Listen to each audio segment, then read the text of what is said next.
Muy buenos días, bienvenidos a todas y todos los que nos acompañan en este taller de la reforma tributaria y los flujos financieros ilícitos. Antes de comenzar, queremos agradecer a quienes aceptaron esta invitación, a todas las personas que nos acompañan en la sala en estos momentos, a la decana del programa de economía de la Universidad de Piloto de Colombia, a Global Financial Integrity, quien nos acompaña y también hace posible este encuentro, y a nuestras invitadas e invitado del día de hoy. Nos acompaña María Eugenia Merano, abogada y asesora de la Fundación CES de Argentina, Florencia Lorenzo, investigadora de Tax Justice Network, Catherine Alfonso, oficial de comunicaciones e incidencia de Global Financial Integrity, el señor Pedro Giovanni Caro, presidente de Cinedian, y Miguel Ángel Rodríguez, coordinador de investigaciones de Sede Trabajo. Los flujos financieros, no solamente en Colombia, sino a nivel internacional, generan un malestar entre las personas y entre los gobiernos. Las soluciones, al parecer, no son suficientes y cada vez encontramos que hay más escándalos. ¿Por qué? No son porque los gobiernos lo identifiquen, sino porque son los periodistas y muchas personas que andan descubriendo este tipo de escándalos. Como grandes eventos, hemos conocido los papeles de Pandora, los papeles de Panamá, y simplemente los paraísos fiscales son allí donde las personas que tienen no 1, ni 2, ni 3 millones de dólares quieren esconder su capacidad financiera, sino que es una forma de elusión y de evasión de impuestos. Sin embargo, hay otros flujos financieros ilícitos en los países y es entonces cuando se hace preciso que todos nos reunamos y que todos comencemos a evaluar qué es lo que está sucediendo, qué puede pasar si a esos flujos financieros ilícitos se les da una solución. ¿Qué pasa si el gobierno colombiano, por ejemplo, en este caso, le presta más atención a recaudar esos dineros que andan en los paraísos fiscales y las personas simplemente se dedican Nadie. a... No, yo no le pregunto. Firma el celular de enfoque. Disculpen. Alguien tenía el micrófono.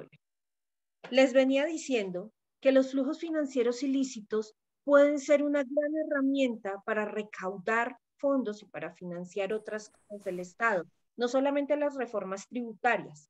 Pero por otro lado, también en esta conversación, en esta charla a la que los hemos invitado el día de hoy, queremos hablar precisamente de la nueva reforma tributaria. El gobierno colombiano acabó de presentar una reforma tributaria y es precisamente allí donde los flujos financieros deberían aparecer. ¿Qué va a suceder con la evasión, con la elusión? ¿Qué está aplicando el gobierno del actual presidente Gustavo Petro para combatir esos flujos financieros? También nos acompañan los compañeros de la DIAN.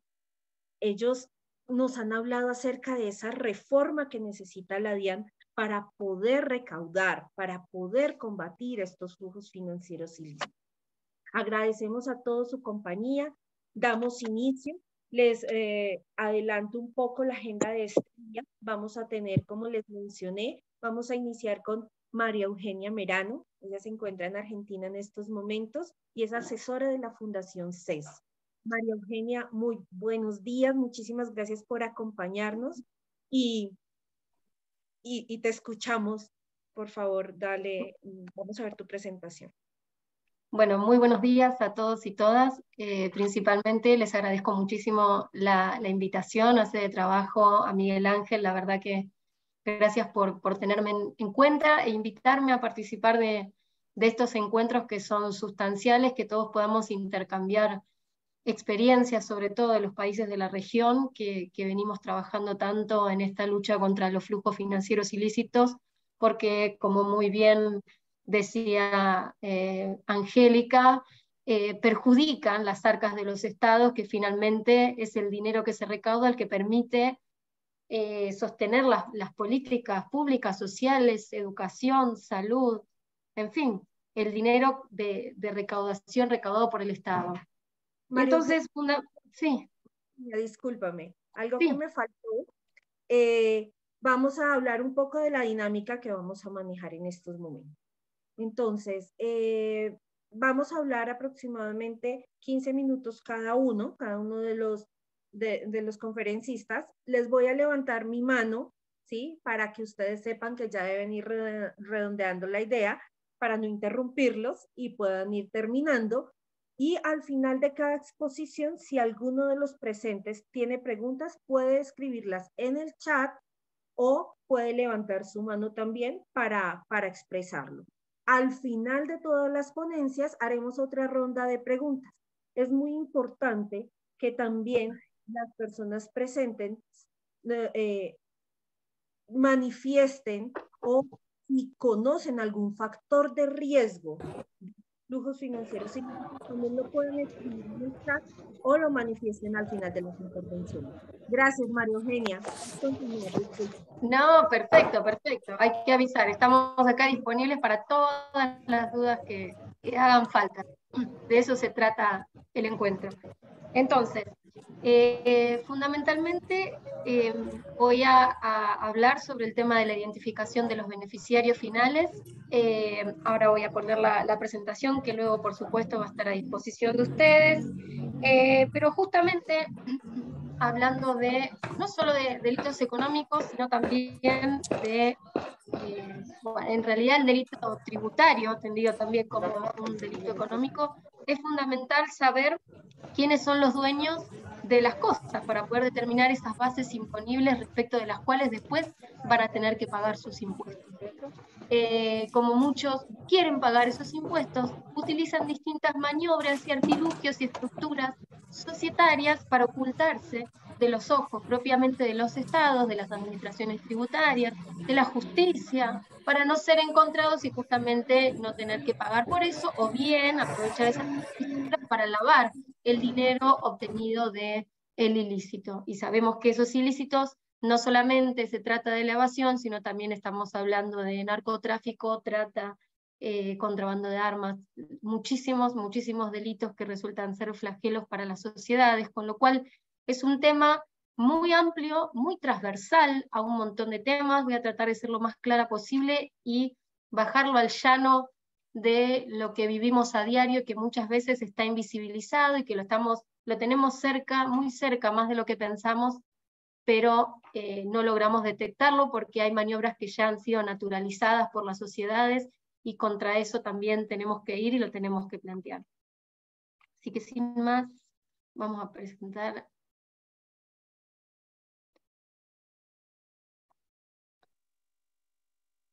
A ver.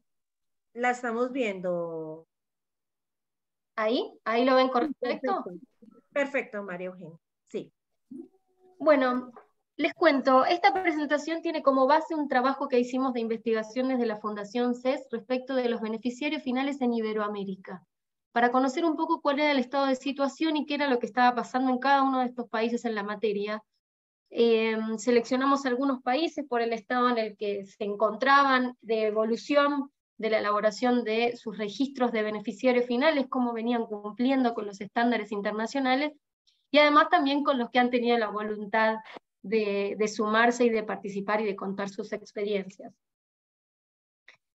El punto de partida fundamentalmente para todos los países es la recomendación 24 del Grupo de Acción Financiera Internacional, que es el organismo internacional que, para los que no lo conocen, ¿no?, que fija los estándares internacionales en materia de prevención de lavado de activos y financiación del terrorismo. Dentro de estos estándares, desde el que surge la obligatoriedad de contar con mecanismos que permitan conocer quiénes son los beneficiarios finales.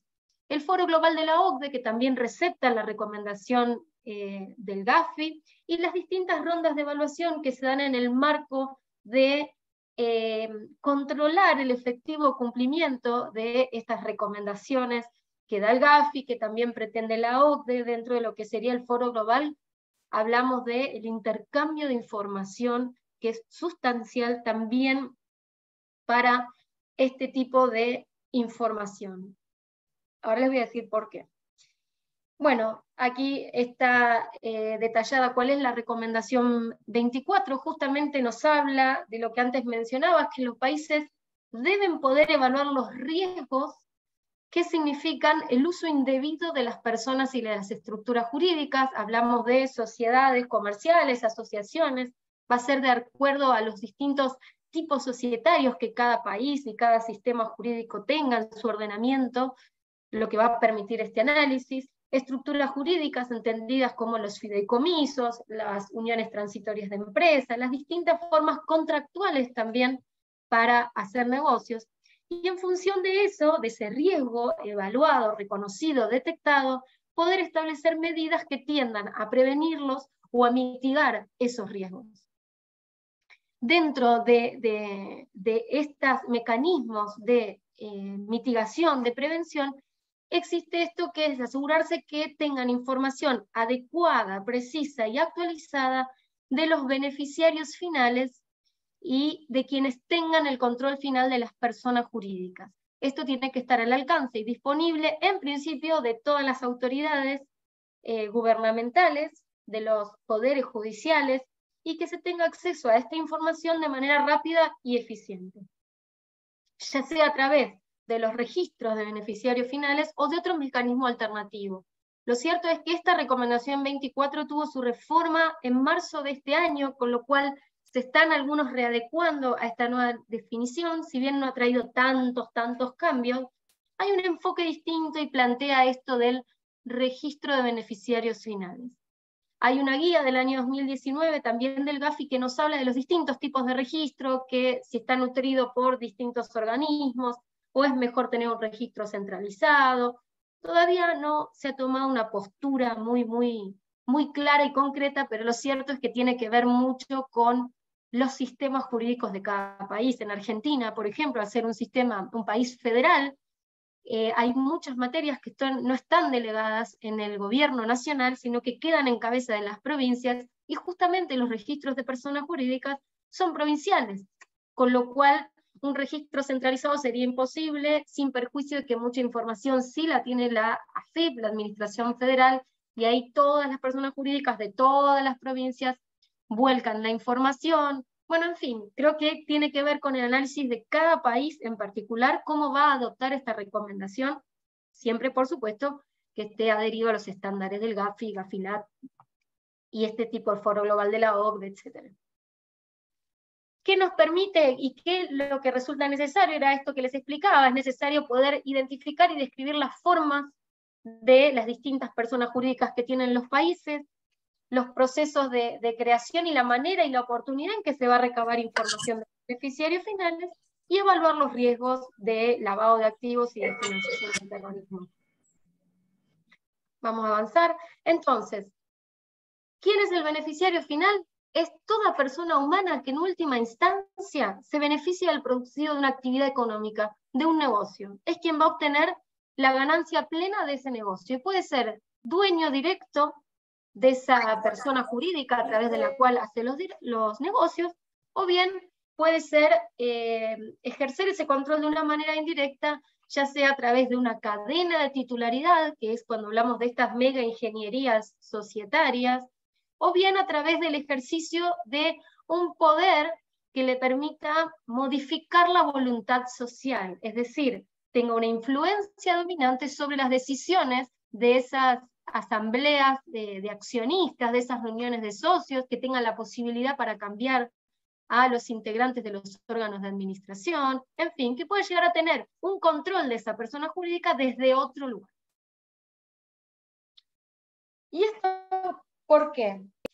Hay distintas formas que me permiten oscurecer la figura, darle opacidad a este verdadero beneficiario final. Por ejemplo, uno es el uso de empresas fantasmas, que son todas aquellas que se constituyen sin tener operaciones significativas, solamente para hacer una capa antes de llegar a los beneficiarios finales, las estructuras de propiedades complejas, multiestructuras multijurisdiccionales, porque acá hay algo que es claro, todo lo que tiene que ver con los flujos financieros ilícitos no respetan ninguna frontera, y de hecho, parte del artilugio es poder trazar una línea en todas esas jurisdicciones opacas que no tienen normativas de control, entonces justamente hacen más difícil identificar quién es el verdadero dueño. Por eso es tan importante el intercambio de información entre los países y que los países tengan hacia adentro políticas que permitan tener a disposición esta información, ¿no? Directores y accionistas ficticios, o sea, los prestanombres, testaferros, el uso de intermediarios y o facilitadores, siempre hablando de las profesiones, los distintos rubros que permiten y que facilitan mucho este tipo de accionar. Creo que, como bien mencionaba Angélica, ha habido casos de público conocimiento, como los Pandora, los SwissLeaks, los Panama Papers, donde se ven claros los ejemplos de los facilitadores, estudios contables, estudios de abogados, escribanos, distintas profesiones que son las que a la postre se terminan dedicando a diseñar estas formas de dar opacidad a los verdaderos dueños. Bien, este es un poco el análisis de la publicación, que es lo que nos encontramos en los distintos países de la región. Hay países que cuentan con registros centralizados en el que se verifica la información. ¿Qué significa esto? Piden a sus contribuyentes o a sus sujetos obligados respecto de sus clientes que cuenten con información de los beneficiarios finales de estos clientes. Y se las den al organismo. El organismo lo que va a hacer es, con otras bases de datos, verificar que la información que me estén dando sea correcta. Por ejemplo, el más claro ejemplo es con el Registro Nacional de las Personas, para saber si este beneficiario final está vivo o no está vivo, por ejemplo. Porque muchas veces, o que los perfiles económicos den, porque quizás en este uso de los testaferros ponen a una persona que es muy anciana y que no tiene perfil ni movimiento económico donde pueda justificar que es dueña de un entramado societario, por ejemplo. Sin embargo, nos encontramos con otros países, por ejemplo, en Perú o en Brasil, por lo que hemos podido identificar en este relevamiento, donde esta información no se verifica. Nos cuentan con, en Perú claramente es una base de datos, contiene datos, pero no cruzan con información de otros que estén en manos de otros organismos del Estado. La gran mayoría de los registros de beneficiarios finales son cerrados, no tienen acceso al público, salvo el caso de Paraguay y el caso de Ecuador, que tiene una base de datos que me permite conocer quiénes son los accionistas. Entonces, al llegar a la capa de accionista, porque acá hay algo fundamental que no dije, pido disculpas, y es que el beneficiario final siempre es una persona humana. Nunca puede ser una persona jurídica. Siempre es la persona humana que posee o controla a una persona o estructura jurídica. Entonces, el registro de Ecuador, por ejemplo, nos permite conocer a los accionistas. Entonces, si hay un accionista que es otra persona jurídica, debo ir a buscar a esa otra persona jurídica, por ejemplo. Y respecto del tipo de registro, era esto que les decía, respecto del registro centralizado o de multienfoque, que es solo se remite toda la información a un solo organismo central, o bien son muchos los organismos los que recaban la información. Y acelerando porque me levantaron la manito. Respecto de la autoridad de aplicación, en muchos casos es la administración tributaria, en otros países es el Banco Central, como en Uruguay, por ejemplo, y en otros son las unidades de informaciones financieras. Respecto de los umbrales, ¿a qué me refiero con el umbral? El GAFI nos dice que será considerado beneficiario final en los términos de propiedad o titularidad de una persona jurídica aquella persona que posea como mínimo el 25% de una persona jurídica. Soy dueño, yo, María Eugenia Marano, soy dueña del 25% de una sociedad anónima, y eso ya me hace ser considerada como beneficiario final.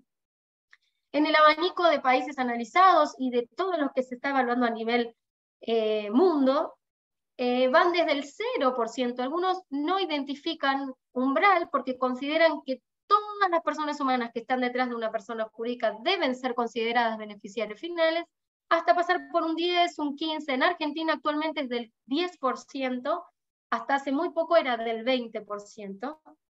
Ahora les voy a contar un poco qué es lo importante de esto. Y esto es justamente el enfoque basado en riesgo, que es un poco lo que antes veníamos hablando. ¿Qué nos dice el Gafi? Que este umbral lo tenemos que fijar de acuerdo al riesgo que a mí me signifique la actividad. Y para eso el país debe contar con una evaluación nacional de riesgo para poder conocer, de acuerdo a la actividad que se esté explotando, cuál es el umbral que yo voy a tener para considerar al beneficiario final. Es complejo, es muy complejo de hacer. Yo creo que son más específicas las determinaciones objetivas. ¿Es este porcentaje o es 0 y a partir de ese número que cada unidad de análisis pueda determinar a quién considera beneficiario final? Es un tema sobre el que se está trabajando mucho, a ver cuál es la mejor opción, si es saber todos, pero al saber todos también ocurre que puedo estar perdiendo de vista en la cantidad de personas, puedo estar perdiéndome de vista a quién es el verdadero delincuente en el caso de los delitos económicos, no así en el caso de la evasión tributaria, porque la evasión tributaria yo quiero saber de todas las personas titulares de qué bienes son, y en este caso titulares de acciones, de qué sociedad son o de qué fideicomiso, ¿no? Entonces ahí es donde tenemos que separar un poco las aguas entre lo que es la evasión tributaria por un lado y lo que tiene que ver con los sistemas tributarios para que sean fuertes y que paguen impuestos los que tienen que pagar impuestos sobre la base real de lo que tienen que pagar sus impuestos, y por otro lado lo que tiene que ver con el delito económico ligado al lavado de activos proveniente de otro tipo de ilícitos. Cuando hablamos de organizaciones criminales, ¿quién es esa persona humana que tiene el control de tomar las decisiones y de cómo van a llevar adelante el negocio? Entonces, un poco para ir cerrando, ¿por qué es tan importante contar con registros de beneficiarios finales, de verdaderos dueños y dueñas de las empresas? Porque disuade el uso abusivo de las personas y estructuras jurídicas. ¿Y esto por qué?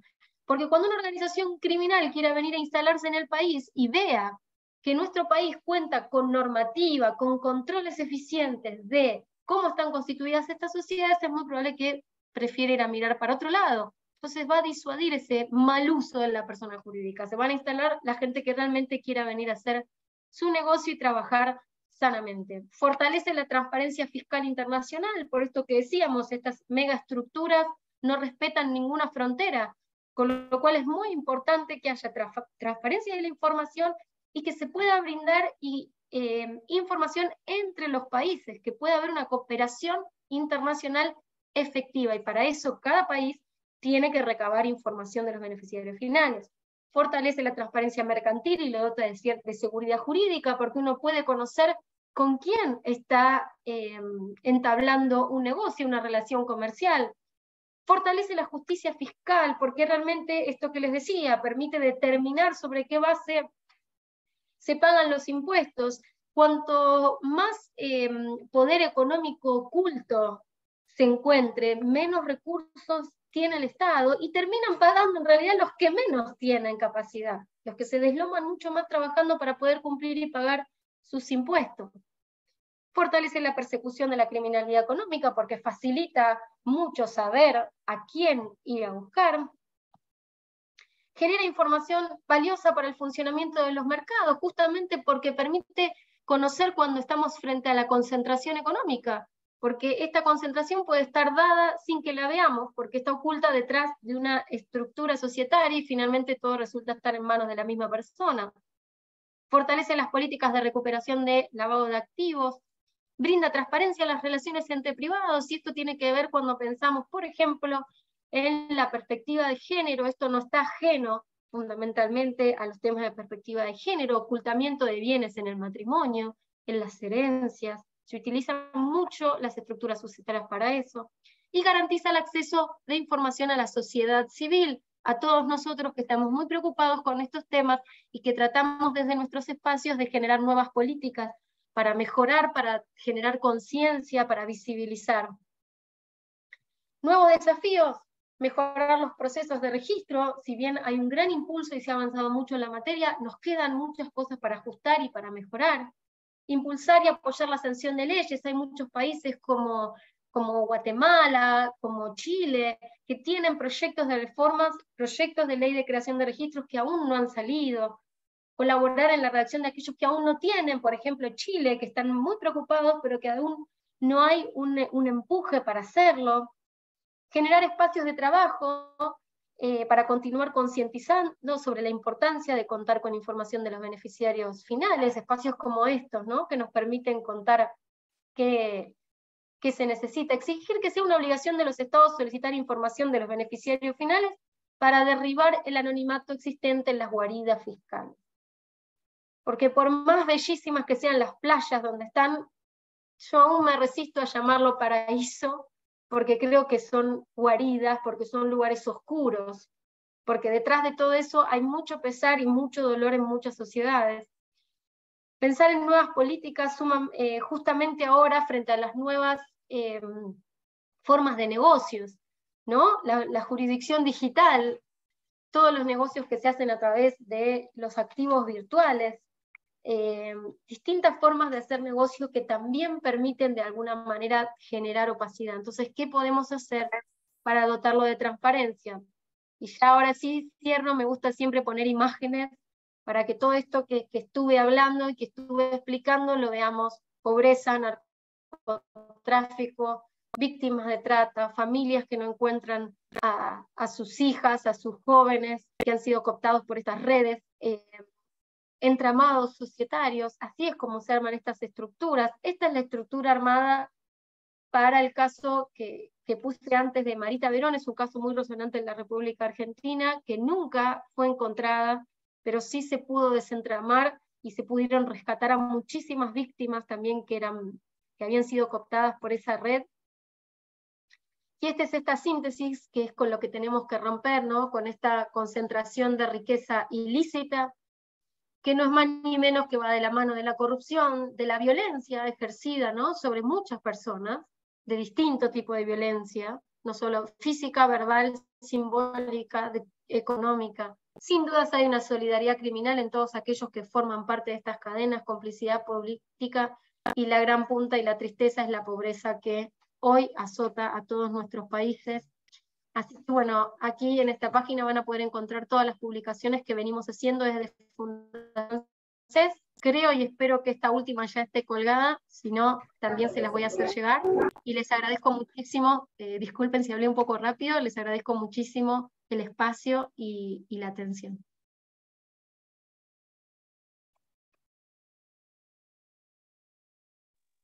Muchísimas gracias. Bueno, tenemos dos preguntas, María Eugenia. ¿Funciona el registro de beneficiarios finales en los países que han avanzado en este tema y afecta a empresas pequeñas y grandes por igual? Esa es una. Y la otra es, ¿el registro permite el intercambio de información entre países o es solo para uso interno? Está sin sonido.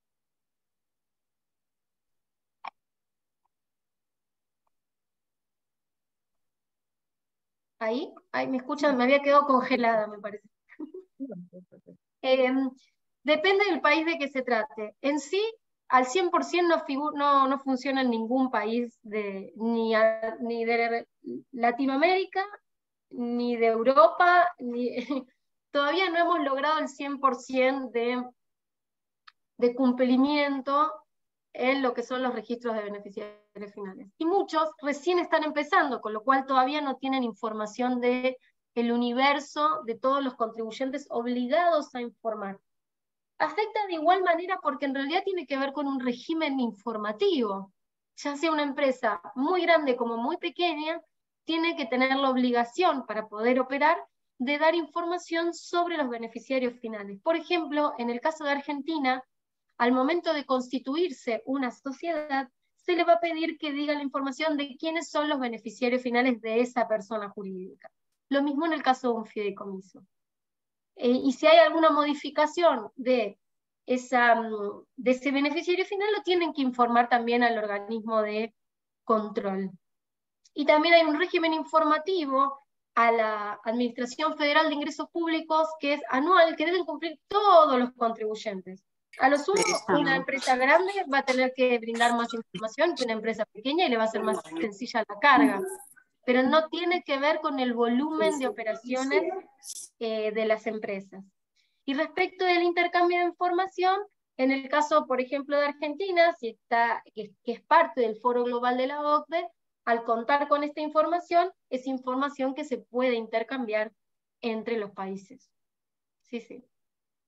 Perfecto, muchísimas gracias, María Eugenia. Bueno, podemos entonces continuar con Florencia Lorenzo.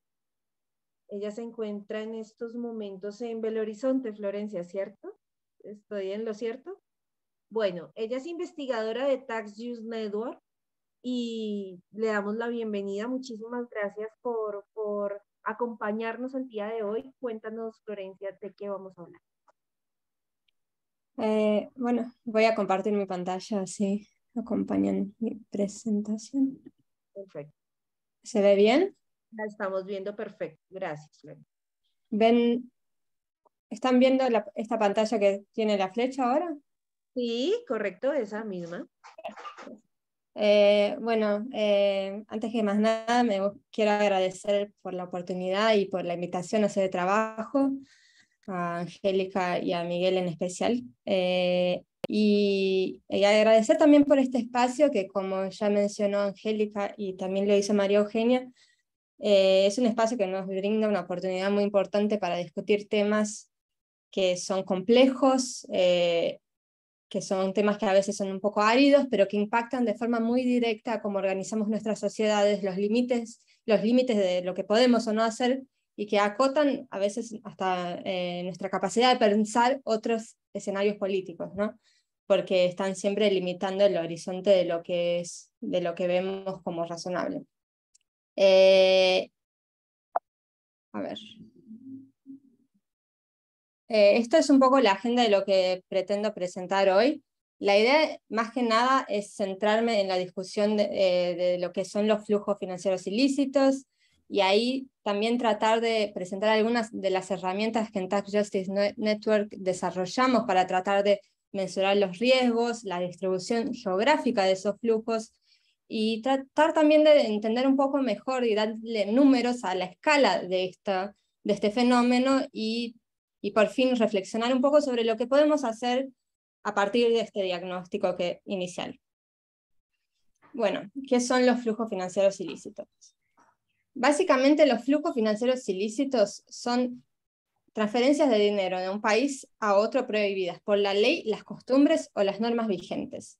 Entonces acá estamos hablando tanto de flujos que son propiamente de origen ilegal, o sea, el lavado de dinero clásico, el tráfico de armas, drogas, la trata de personas, la corrupción, pero también algunos flujos de capital de origen legal, o sea, que la origen de esos flujos es legal, pero la forma como se estructuran llevan a vulnerar, si no propiamente la ley, el espíritu de la ley, lo que la ley originalmente pretendía. Por eso también capturan la evasión fiscal y la elusión de impuestos, que esta distinción en general se usa para tratar la evasión como el hecho de ocultar finanzas de las autoridades tributarias, yendo ya directamente en contra de la ley, y la elusión es el fenómeno a través del cual personas, y acá principalmente personas jurídicas, empresas, sociedades, consiguen estructurar sus finanzas para disminuir la carga tributaria sin necesariamente estar incumpliendo estrictamente una ley, aunque claramente no están cumpliendo con el espíritu original de la ley, ¿no? Y en términos generales, los flujos financieros ilícitos afectan las economías, las sociedades, las finanzas públicas y la gobernanza de los países latinoamericanos, pero también los países del mundo entero. Como ya mencionamos acá, algunos ejemplos que le dan mucha visibilidad a estos flujos, podemos ver en los casos de los grandes leaks, ¿no? De las grandes publicaciones periodísticas, pero también investigaciones a nivel de autoridades, como mencionaba María Eugenia en el caso famoso de Marito Verón. Y acá me parece importante mencionar que en este contexto que estamos hablando mucho sobre la necesidad de aumentar la progresividad de los sistemas tributarios para que los ricos o la gente que puede contribuir más, contribuya de forma más sustantiva, acotar estos flujos financieros ilícitos es fundamental, porque como vamos a discutir, no están distribuidos de forma homogénea en la sociedad, sino que los sectores más ricos son los mayores responsables por estos flujos. Los sectores más ricos y acá también las mayores empresas. Por eso, si logramos disminuir estos flujos, esto nos ayuda y nos permite mejorar la progresividad de los sistemas tributarios. Solo un breve contexto y desarrollo de esta discusión, y acá inicio a principios del siglo XXI, pero es una discusión que claramente tiene ecos anteriores. Durante los años 90 la actuación del Gafi fue súper importante, pero ya más vinculado a la discusión de justicia fiscal, y ahí pensando la capacidad de generar sistemas tributarios más justos y el papel de discutir los flujos financieros ilícitos en esto, es algo más reciente, que lleva menos tiempo, ¿no? Y acá sitúa un poco la discusión de algunos movimientos sociales por justicia fiscal que aparecen a principios del siglo XXI, Tax Justice Network, la organización en la cual yo participo en 2003, la versión Tax Justice Network África, también de América Latina, también tienen origen en ese periodo.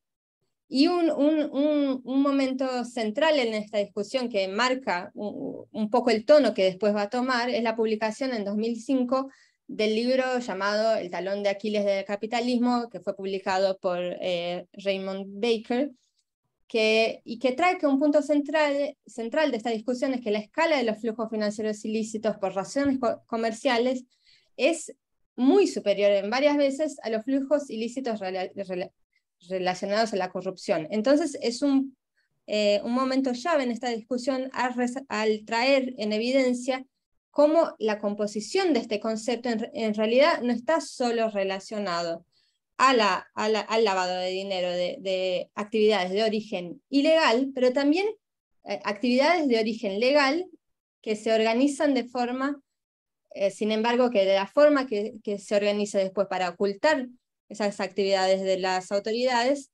acaban generando flujos financieros ilícitos.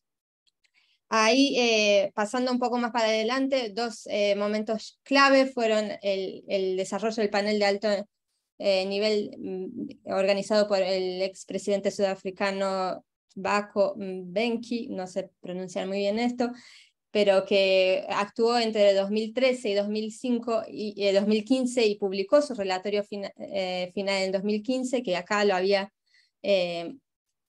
presentado, que es este relatorio, que fue un relatorio muy importante para influenciar la agenda Addis Abeba de 2015, donde varios gobiernos se comprometieron, acordaron esta agenda de desarrollo que se proponía que para aumentar la movilización de recursos internos era necesario abordar el tema de los flujos financieros ilícitos, y estos puntos después van a ser incorporados en la llamada Objetivo de Desarrollo Sostenible de las Naciones Unidas, que es una agenda que tiene como horizonte el año de 2030, que incorpora esta idea de que la principal fuente de desarrollo tiene que estar relacionada a fortalecer la movilización de recursos internos en el objetivo 17.1, y que además en el objetivo 16.4 los países que participan de esta agenda se comprometen a disminuir y luchar por disminuir los flujos financieros ilícitos. En el 2020 se publica este marco conceptual que justamente trae esta idea de que los flujos financieros ilícitos son compuestos tanto por el lavado de dinero de actividades ilegales, como también por formas de la actuación agresiva de sujetos o de sociedades para reducir su carga tributaria. Entonces esto es un gran momento. El panel FACTI, que es el panel ahora se me fue la sigla, pero es el panel por transparencia e integridad financiera, va a proponer también la necesidad de abordar este tema, y este año, de forma más reciente, la Unión Africana apunta y defiende el desarrollo de una convención en materia tributaria en la ONU para acotar los flujos financieros ilícitos. Y ahí, solo para cerrar un poco esta introducción, los flujos financieros ilícitos, por lo tanto, están relacionados a riesgos de opacidad.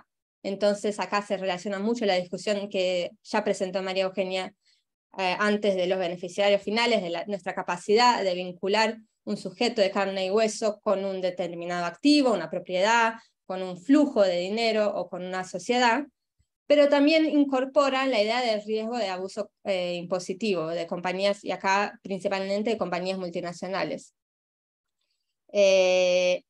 Ya cerrando un poco esta discusión y entrando en nuestras herramientas, a partir de estas dos dimensiones de los riesgos de flujos financieros ilícitos, nosotros desarrollamos dos índices, que es nuestro índice de guaridas fiscales corporativas, que justamente analiza el marco legal de los países para ver en qué medida permite que ese país permite que empresas de otros países practiquen ilusión fiscal de forma en general, y nuestro índice de secreto financiero, que busca también analizar en qué medida los países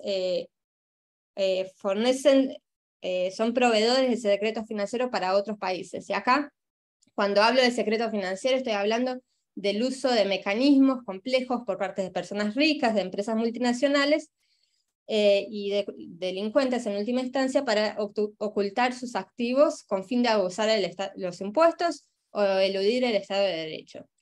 El secreto financiero hace que el abuso fiscal sea viable, que se financien los cárteles de drogas, por ejemplo, y que incluso que sea rentable también la trata de personas.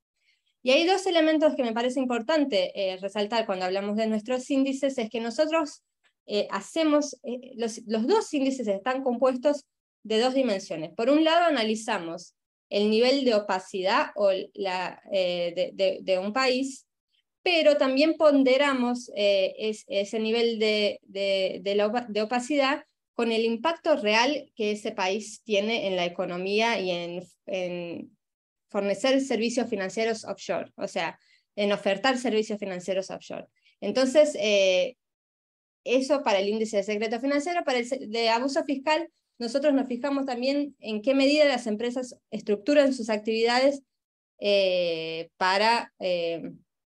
torno a estas facilidades, estos elementos que posibilitan el abuso fiscal. Y ahí, solo presentando rápidamente, después si quieren podemos entrar en detalle en alguna de las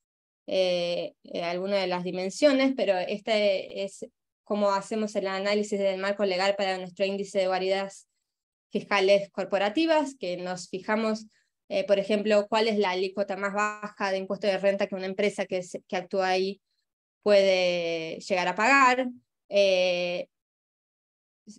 si existen vacíos y lagunas legales en ese país, y acá estamos hablando de cómo, por ejemplo, los países tratan las ganancias de inversiones extranjeras, si el país implementa o no un impuesto sobre las ganancias de capital, etc. La transparencia de las sociedades que se pueden registrar en ese país, entonces si son publicadas los estados contables de las sociedades comerciales que se registran en esos países, si tienen que presentar localmente los informes país por país, etcétera, etcétera. Si el país implementa medidas antielusión, y ahí acá ya estamos pasando para medidas que los países pueden hacer para disminuir el impacto de la elusión fiscal de las estructuras que son creadas en esos países. Y por fin, lo que llamamos de agresividad de los acuerdos para evitar la doble imposición, que no voy a entrar mucho en detalle aquí porque es un tema bastante complejo y no me da el tiempo, pero en fin, después si quieren podemos retomarlo. Esta es, por otro lado, en el análisis del marco legal que hacemos en el índice de secreto financiero, Hay cosas que son parecidas con el otro índice, pero acá el foco es más concentrado en ver si el país permite que las sociedades que se registran en ese país puedan, y acá hablamos de sociedades, pero también de estructuras legales como los fideicomisos y el trust anglosajón, si se pueden registrar en esos países y ocultar su identidad y que las autoridades no sepan quién son, ¿no? Ese es el primer elemento de nuestro análisis, que está relacionado al registro de la titularidad, que tiene estos 5 elementos. Después analizamos también si las empresas tienen que publicar datos, si el sistema tributario de ese país es íntegro, si las administraciones tributarias tienen herramientas necesarias, por ejemplo, para investigar, y si ese país adhiere a acuerdos internacionales para cooperar en el marco internacional. Y ahí estamos hablando de los estándares internacionales, pero también de mecanismos de cooperación que permiten acotar estos flujos financieros ilícitos. La última publicación del índice de secreto financiero es de 2022. Es el primer año que los Estados Unidos llegan al primer lugar en nuestro ranking, y son seguidos por Suiza, Singapur, Hong Kong, etc. Pero lo que me parece más interesante acá, para lo que estaba planteando más antes Miguel sobre pensar los riesgos y etcétera, y voy a tratar de correr un poco para terminar, es que nuestro ranking no es solamente un ranking, pero contiene nuestra metodología y los perfiles detallados que se pueden ver en nuestro site, que me parece que puedo compartirlo rápidamente, que es más fácil de ver. A ver. No sé qué pasó. No consigo ver dónde estoy.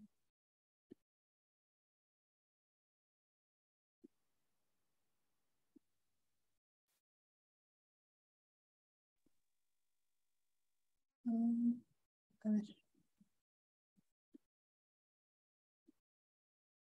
Este es el site. Si ustedes van, tienen una versión en español también, pueden ver el perfil de los países. ¿Están viendo el site? Solo para que esté seguro. Sí. Ok. Por ejemplo, si voy a Colombia, nosotros tenemos acá todas las notas están en inglés, pero explican por qué respondemos cada cuestión de cada forma y tienen todas nuestras referencias. Entonces tiene un montón de información que puede ser analizada para pensar el contexto doméstico y ver dónde el país puede mejorar. Entonces, por ejemplo, estamos hablando de beneficiarios finales, acá analizamos, por ejemplo, las leyes de beneficiarios finales de Colombia, la que se pasó en 2021. En fin, para cada país tenemos un montón de información que puede ser usada para varias cosas. Además, en fin, acá tengo esto. Este es el ejemplo por ejemplo, de la integridad del sistema de la normativa fiscal y financiera.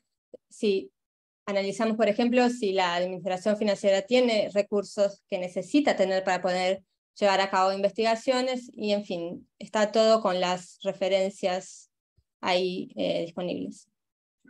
Y ahí, el último punto sobre los índices es que además de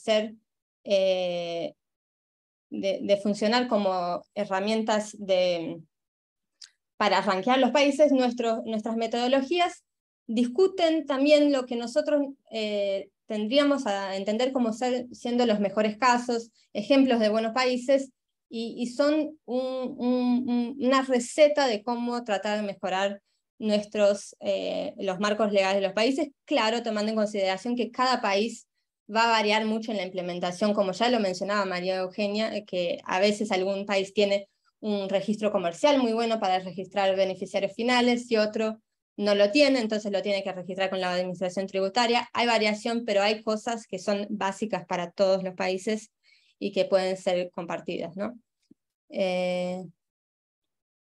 En fin, voy a pasar esto rápido. Y ahí, de nuestras herramientas, el último punto que me gustaría resaltar es este tracker que tenemos, que también voy a mostrar en nuestro sitio web rápidamente. Si es que lo... A ver.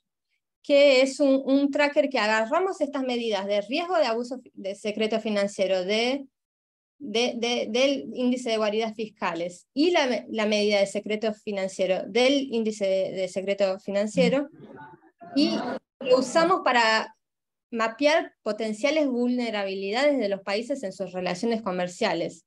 Entonces, por ejemplo, acá tenemos los diferentes canales comerciales y ponderamos la cantidad de esos flujos financieros, y acá están desagregadas a niveles bastante bajos, entonces podés ver, por ejemplo, los riesgos en diferentes sectores económicos, y acá podés ver la vulnerabilidad, sea de secreto financiero o de paraíso fiscal, y cuáles son los países que son los principales responsables, en este caso para Colombia, de la vulnerabilidad de su sistema financiero, ¿no? Ok.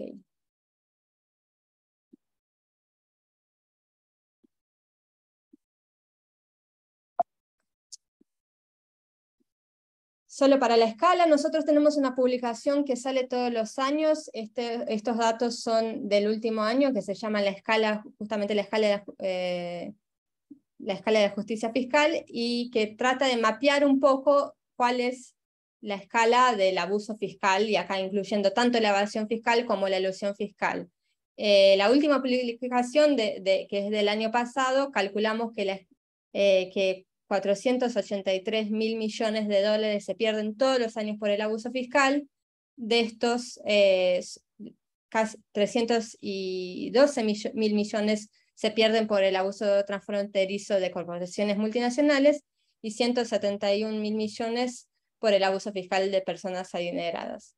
Y acá, cómo se distribuye un poco la culpa de estas pérdidas, lo que nosotros analizamos es que la mayor parte del abuso fiscal en realidad se hace posible por regulaciones abusivas de países ricos, como por ejemplo, un elemento central es la red de paraísos fiscales del Reino Unido, pero también lo que llamamos del eje de la elusión fiscal, que incluye el Reino Unido, los Países Bajos, Luxemburgo y Suiza, etc. Después voy a compartir esto con las referencias si quieren ver más en detalle. Y ya para ir cerrando, me gustaría puntuar 3 puntos que me parece que quizás son centrales en esta discusión, que es lo que llamamos el ABC de la transparencia fiscal. El A es el intercambio automático de información entre administraciones tributarias, y acá hay mecanismos que se implementaron a nivel internacional para que cooperen las administraciones tributarias e intercambien información de cuentas bancarias de individuos que viven en otros países. El B es justamente beneficiarios fiscales, que es un punto central para cualquier iniciativa de mejorar la transparencia. El C es lo que llamamos los registros país por país. Después, registro global de activos, que es justamente esta idea de conectar los registros de beneficiarios fiscales con los registros de activos, como registro de propiedades, registros donde se registran las casas, para saber no solo los beneficiarios finales de las sociedades, pero también de los activos, y en última instancia tratar de conectar entre diferentes países, ¿no? Por fin, y acá sumándonos al llamado de la Unión Africana de este año, la necesidad de establecer padrones a nivel Naciones Unidas, que sean padrones que sean más democráticos, porque hoy en día la mayor parte de los padrones se establecen en el marco de la OCDE, que es un foro bastante restricto con varios problemas de déficit democrático. Voy a parar por acá, y perdón por haberme excedido, en fin, dejo aquí y después charlamos sobre puntos específicos. Muchísimas gracias, Florencia. Tenemos una pregunta por el interno que dice: ¿cómo limitar la participación de las multinacionales en este fenómeno de los flujos financieros? Bueno, acá me parece que uno de los puntos claves está relacionado a aumentar la transparencia, ¿no? Y ahí el C, que yo no expliqué muy bien del ABC de la transparencia, es justamente que las empresas multinacionales tengan que registrar con las autoridades locales las actividades de cómo operan en cada país, y así las autoridades domésticas tienen capacidad justamente de ver cómo se estructuran y dónde están focalizados los mayores riesgos de abuso fiscal. En última instancia, sin embargo, lo ideal sería pasar del modelo que actualmente tenemos de tributación de empresas multinacionales, que es el modelo, en inglés, me van a perdonar que no sé el término en español porque en realidad soy brasilera, pero vivo en Brasil, pero en inglés lo llamamos de arm's length, que es una forma de precificar transacciones entre diferentes empresas que participan de un mismo conglomerado. Esta forma de precificar las transacciones permite y aumenta mucho los riesgos de abuso fiscal. En última instancia, lo que defendemos es la necesidad de pasar del modelo que tenemos ahora hacia un modelo de tributación unitaria, que tributemos las empresas multinacionales como una entidad completa. Entonces sus ganancias a nivel internacional serían distribuidos entre diferentes países por otros criterios que no los que están vigentes hoy en día. No sé si respondí todo, pero... Perfecto, Florencia. Muchísimas gracias por tu intervención, por acompañarnos. Y en estos momentos le damos la bienvenida al señor Pedro Giovanni Caro, presidente de CINEDIAN. Como les mencionábamos anteriormente, la DIAN es el organismo que regula, es la entidad que está alerta frente a todos estos factores de riesgo de financieros. Y es importante su fortalecimiento. El señor Pedro nos hablará entonces de este fortalecimiento de la DIAN, pero también de la reforma tributaria y estos flujos financieros. Muy buenos días, señor Pedro, ¿cómo está? Muy buenos días, compañera Angélica. Buenos días a nuestros panelistas. Muy agradecido con Sede de Trabajo, con María Eugenia, con Florencia, con estos excelentes aportes. Desde el Sindicato Nacional de Empleados de la DIAN reciban un fraternal saludo. Nuestra organización sindical ha estado muy atenta a que realmente los propósitos de una justicia tributaria pues se instalen en Colombia, en nuestro país. Y justamente digamos que queremos comenzar por esa parte que relataba la compañera Angélica al final, y es que no puede haber progresividad, equidad y eficiencia, que son nuestros mandatos en el modelo tributario, y no tenemos una DIAN fortalecida. Entonces, nuestro aporte en estos momentos, voy aquí a hacer una presentación, se hace desde esa óptica en donde, sin ninguna duda, nos van a llevar a una muy buena, digamos, posición en términos de lo que realmente la administración tributaria debe ser. Nosotros partimos de un concepto, de acuerdo pues con nuestras concepciones, esperamos que sea algo muy simple, partimos del concepto minimalista, queremos que realmente pues haya una tributación que recoja los principios del actual gobierno, en donde se ha comprometido con una política de la vida, con una política de la seguridad, del bienestar de la población, de la ciudadanía. Entonces creemos que a partir de allí pues es muy importante hacer transformaciones profundas, esenciales, pero que simplifiquen realmente toda la maraña en materia impositiva que siempre dificulta un poco la situación que tenemos nosotros los trabajadores. Entonces, bajo esa lógica, nosotros definimos muy sencillamente que pues lo único que debe hacer nuestro sistema tributario es respetar la Constitución. Es decir, que tengamos un sistema progresivo, equitativo, eficiente, en donde pues con esas reglas justas pues podamos nosotros avanzar. Digamos, esa progresividad, equidad y eficiencia, pues se traduce básicamente en que el peso del sistema no esté en las responsabilidades encima de los de siempre. Precisamente esas distorsiones se vayan eliminando. Tenemos nosotros una serie de afirmaciones. Por ejemplo, ¿qué espera un trabajador, un servidor público de la entidad? Espera primero que todo que haya claridad en el sistema, que al aplicar las normas él pueda tener entonces esa garantía, pero también que haya una autonomía técnica. La verdad es que en los últimos años ha estado muy sacrificada la autonomía técnica de la entidad, en donde sencillamente nuestras capacidades profesionales se ven bastante afectadas con la injerencia de intereses corporativos, de intereses particulares, y pues digamos que eso obviamente disminuye muchísimo la capacidad de nuestros compañeras y compañeros en este propósito de brindar justicia tributaria, de brindar equidad, de brindar progresividad.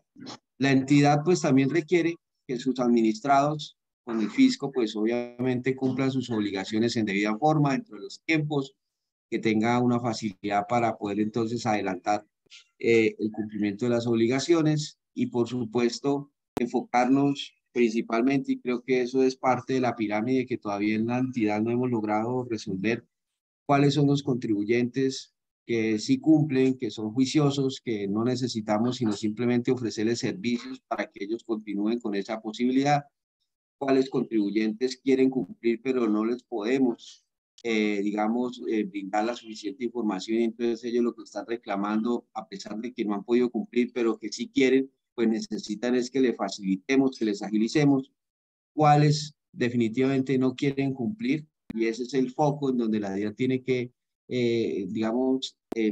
implementar su accionar, y cuáles están dentro de la criminalidad. Entonces, en esos dos últimos renglones de esa pirámide, pues creemos que es donde la DIAN tiene que focalizar sus esfuerzos, y no de hacerle fiscalización a los que siempre cumplen, y no hacerle entonces control a los que siempre han demostrado, pues, durante toda su ejercicio profesional o comercial o industrial, toda digamos, su disposición para poder contribuir como corresponde. Entonces, ahí es importante. Eso es como un poco la filosofía nuestra, porque al final lo que queremos como trabajadores, como sindicalistas en el sector fiscal, pues es que el sistema tributario realmente realice nuestra Carta Política del 91, garantice los recursos económicos suficientes para satisfacer a un pueblo, a nuestro pueblo, que es el que precisamente requiere que todas esas inequidades, que todas esas desigualdades se vean reducidas una vez pues un sistema tributario le regrese suficientes recursos económicos a las políticas públicas que requieren de nuestro país. Con esas consideraciones, nosotros creemos que vamos a centrarnos en dos aspectos importantes de la reforma. Nosotros creemos que lo que se hace con las personas naturales, pues finalmente termina siendo una reforma laboral, porque en donde, digamos, se disminuye la base para simplemente poner a pagar impuestos a quienes tienen más de 10 millones de pesos como ingresos mensuales, pues sencillamente es una base muy amplia, muy fácil de, entre comillas, fiscalizar, de poder determinar, de poder aplicar una imposición, pero sobre la lógica en donde hoy la información, como lo demostraban antes algunas compañeras, pues no es totalmente transparente. Entonces, claro, hoy es muy visible que un servidor público, pues, o un presidente de una compañía o unos asesores, etcétera, tengan un nivel de ingreso superior a 10 millones de pesos. Pero eso no quiere decir que sean los únicos. De hecho, pues, el tema de ilusión, de evasión, de los mecanismos que se utilizan para no declarar debidamente, pues lo que informa es que justamente no se conoce con certeza cuántas personas realmente vienen a ser los que deberían hacerse cargo de estas declaraciones de renta, y por supuesto su inequidad con otros esquemas de tributación que más adelante voy a exponer. Entonces, finalizamos nosotros en esta consideración diciendo que la DIAN sí es fortalecida según los últimos estudios que se han realizado en materia de lo que realiza un funcionario en materia de recaudación de impuestos en materia neta, incluyendo gestión de fiscalización, administración de cartera, es decir, cuidando que pues se recauden los recursos a tiempo y que la administración de cartera pues no siga creciendo, sino que se vaya recaudando en debida forma, pueden contar con 13 billones de pesos por año. 13 billones de pesos por año, el actual informe lo ha detallado. Esta administración, este gobierno, pues ha indicado que justamente se va a dedicar a fortalecer la DIAN. Nosotros también hemos hecho una serie de propuestas muy importantes para enfocar, sostenidos en esta tesis, que justamente hay un grupo de personas que pueda no ser mayoritario en número, pero sí es mayoritario en la proporción que le pueden aportar al recaudo.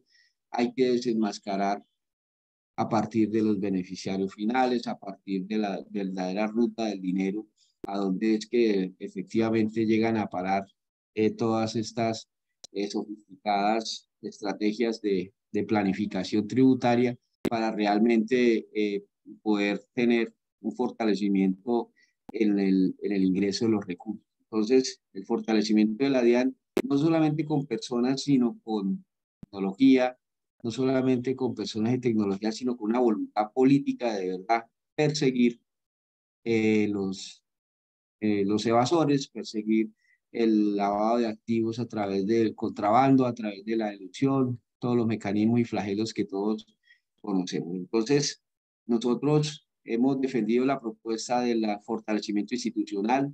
Hay algunos elementos ya muy puntuales, por ejemplo, en nuestra reforma tributaria consideramos que de todas las que se han presentado hasta ahora por cualquier gobierno, pues esta es la más progresiva. No lo podemos ocultar. No podemos ocultar que impacta muchas de las exenciones, de las mega inversiones que habían en el pasado, digamos, como burlado al fisco, pero tampoco podemos dejar de decir que pues no es perfecta, que necesitamos una mayor insistencia en esa profundidad, que todavía quedan muchos temas sin resolver, sobre todo el tema de los servicios financieros, de los servicios aseguradores, que todavía tienen unos esquemas de exenciones tributarias bastante cuantiosos, onerosos para el Estado, y todo porque el método por el cual ellos determinan su renta no termina siendo ajustado a la actual época. Son métodos de los años 80, en donde justamente hoy se sostienen todavía, pero que valdría la pena, y ahí sí entonces que valga la pena toda la asistencia internacional para que se pueda enfocar los esfuerzos de fiscalización tributaria de la administración en la investigación de este tipo de renglón tan importante en materia de exenciones como es el financiero y asegurador. Entonces, con esas claridades nosotros hacemos una crítica constructiva al tema del impuesto de renta en personas naturales, donde inclusive decimos que justamente pues la profundización de los programas de fiscalización y control de las empresas de régimen societario SAS son precisamente un esquema de planificación tributaria que ponen en desventaja frente a las personas naturales que sencillamente no pueden deducir ningún costo, ningún gasto que hagan, y los trabajadores simplemente pues con un porcentaje límite que hoy pues está siendo disminuido drásticamente, entonces no pueden llevar ninguno de esos gastos que sí lo hacen, por ejemplo, empresas que antes eran unipersonales o que hoy son sociedad por acciones simplificada y que ellos tienen un tratamiento tributario desigual, evitando pues que paguen impuestos como si lo vamos a hacer los trabajadores o servidores públicos. Tampoco podemos dejar de decir que las exenciones de ese renglón a las personas naturales siguen siendo para los grandes. Es decir, hay unos servidores públicos como diplomáticos, como consulares, como congresistas y otros, que magistrados de las altas cortes que efectivamente pues siguen existiendo con exenciones y pues no sería, digamos, apropiado, coherente con el discurso de igualdad, de que entonces frente a ese tema todos pagan, cuando vemos que todas se mantienen algunas exenciones sin una justificación válida en los altos cargos del Estado. Hicimos también una pequeña, un pequeño análisis en torno al incremento en la tasa efectiva de tributación y encontramos que pues sobre el ingreso base hay una diferencia porcentual que el gobierno pues la considera progresiva, pero que si nosotros la llevamos realmente a la proporción de lo que se incrementa, pues la tasa efectiva de tributación sobre el ingreso bruto sí tiene un mayor porcentaje, sobre todo en el primer rango de pago de impuestos, que es sobre los 10 millones de pesos, y se nota indiscutiblemente que pues el 39% como incremento de la tasa efectiva de tributación, pues contrasta con el 24% de quienes tienen un ingreso base de 15 millones. De 25 millones se tributaría efectivamente un 28%, perdón, un incremento de la tasa efectiva de tributación. Entonces, vemos que sí hay un tratamiento que no es acorde con lo que se ha comentado, con lo que se ha explicado y con lo que pues, esperamos sea un modelo de tributación. Ya finalmente, pues, insistimos en que el sector financiero debe mínimo aportar 5 puntos adicionales sobre la tarifa mínima de renta o la tarifa de renta general. Entendemos nosotros que este esfuerzo de 3 puntos de manera fija, digamos, es un paso, pero es un paso muy tímido, muy tibio realmente, cuando las utilidades de este sector han sido pues, de las más onerosas, las que crecen sin importar crisis, sin importar cualquier lamentable suceso que ocurra en nuestro país o en el mundo, entonces sigue siendo bastante alta los ingresos y sobre todo que desde el mismo sistema tributario se promueve su crecimiento. ¿Por qué? Porque, por ejemplo, nosotros empezamos a exigir más bancarización. Entonces, es una especie de ejercicio en donde las exigencias normativas de la entidad pues empieza a impulsar mayor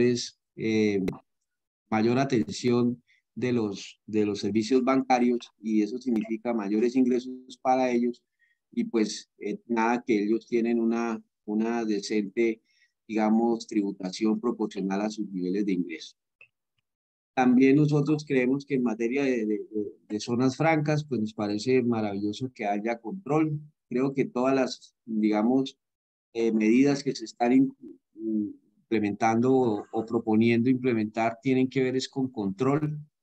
Eso es realmente una tarea muy importante porque hoy tenemos que decirlo, esa erosión en nuestras facultades, en nuestra autoridad, pues lo señalaba al principio sobre nuestra autonomía, hacen realmente bastante difícil ejercer nuestra función, especialmente en materia aduanera.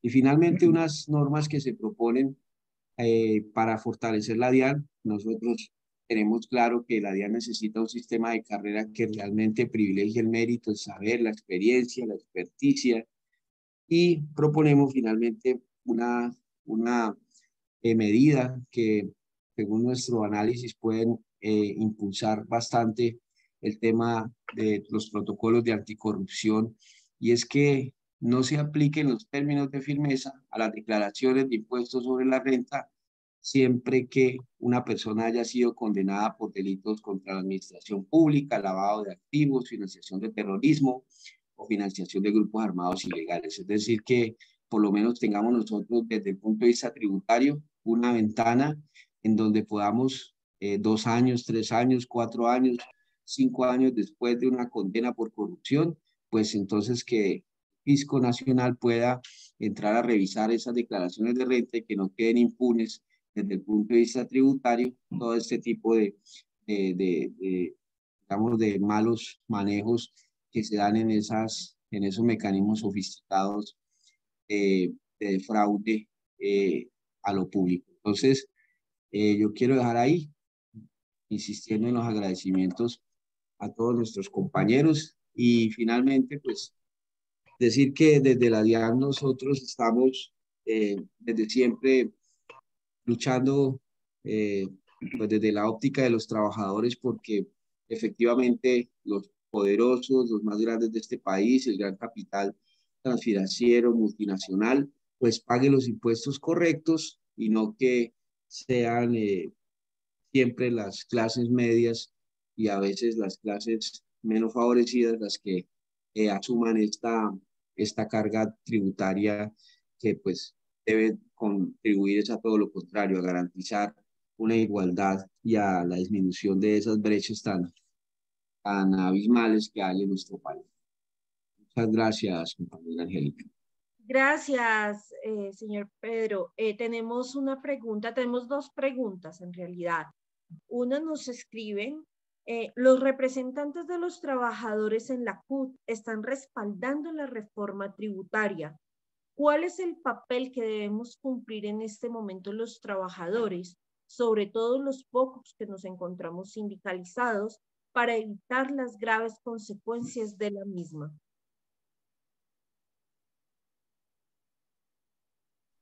Bueno, correcto. La Central Unitaria de Trabajadores convoca a todos los sectores organizados del país en materia sindical. No es un secreto que lógicamente allí hay toda una serie de corrientes al interior que democráticamente pues expresan sus posiciones, sus opiniones y según la comunicación que vimos el día de ayer, la Central Unitaria respalda la propuesta de esta reforma tributaria. Es un tema de respeto, es una central a la cual, por ejemplo, nosotros nos encontramos también afiliados. Nosotros compartimos gran parte de toda esta reforma porque sabemos que efectivamente en la dirección correcta de disminuir las excepciones, de buscar que los grandes ingresos sean los que tributen, pues es la dirección correcta. Sin duda hay bastantes reparos en torno a algunas agendas, a la coincidencia de las propuestas en torno a lo que siempre han exigido los organismos multilaterales, a lo que siempre nosotros hemos esperado de un gobierno de izquierda donde digamos, nos reveláramos a esa agenda de dominación multinacional. Eh, y, y hoy pues encontramos que la reforma es una reforma que no atiende ese ABC revolucionario, que no es una reforma para una ruptura con lo establecido, sino que es una reforma justamente para continuar con un modelo que busca afianzar lo que hasta ahora se ha venido construyendo. En esa lógica, yo creo que es que las discusiones han estado bastante álgidas. Nosotros, desde nuestra organización sindical, siempre vamos a respetar, por supuesto, los valores y la expresión democrática de los trabajadores. Hasta este momento, insistimos, nosotros como trabajadores desde la DIAN estamos viendo la óptica de una reforma tributaria que avanza en unos puntos, que pudiese ser mucho más ambiciosa, pudiese ser mucho más profunda, pero que no podemos escaparnos al momento político que también vive nuestro país, en donde venimos de una profunda ultraderecha con favorecimientos abiertos a los sectores transnacionales, a los financieros y demás, y pues una ruptura abrupta de esta manera, pues no creo que sea ni sencilla ni sea rápida, sin dejar de decir que hay que hacer crítica. Creo que nuestra óptica realmente es entender el momento de lo que estamos viviendo, de exigir que se sigan haciendo esos cambios profundos, pero también en que la pedagogía ciudadana ayude a que todo esto se afiance, porque pues, de no lograr nosotros digamos, una atención de las masas, pues va a ser complejo y no es para nadie un secreto que ese gobierno ganó, pero que no tiene una consolidación de mayorías más allá de precisamente lo que le permitió ser exitoso en las elecciones. Muchísimas gracias, compañero Pedro, y muchísimas gracias a todos los asistentes que nos acompañan desde la DIAN. En estos momentos vamos a darle paso a Catherine Alfonso. Ella pertenece a Global Financial Integrity, es la oficial de comunicaciones e incidencia, y nos va a hablar precisamente de esta percepción acerca de la reforma tributaria y cómo en Colombia se está combatiendo el fenómeno de los flujos financieros ilícitos. Bienvenida, Catherine, y muchísimas gracias por acompañarnos. Hola, buenas tardes, buenos días, perdón, Angélica, Miguel. Pues muchas gracias por invitarnos a este espacio. Pues un poco para las personas que no conocen, pues Global Financial Integrity es un tanque de pensamiento con sede en Washington, D.C., en el cual realizamos diferentes análisis sobre flujos financieros ilícitos y asesoramos a diferentes gobiernos, tanto en América Latina y África, en relación a respuestas y políticas que puedan fomentar la transparencia a nivel internacional. Así que estamos trabajando en diferentes temas como lo son transparencia, anticorrupción, seguridad, desarrollo económico, y especialmente aquí en Colombia nos hemos enfocado mucho en el análisis de ciertas modalidades de facturación fraudulenta, de flujos financieros ilícitos y la promoción de políticas como el registro de beneficiarios finales en aras de tener como mayores niveles de transparencia y reducción de la evasión y la elusión. Entonces, eso como un poco referente hacia Global Financial Integrity. Entonces, me imagino que ya algunas de las personas que han hablado en el espacio pues han abordado un poco qué es esto de los flujos financieros ilícitos y realmente esto que tiene que ver, digamos, en relación a la reforma tributaria.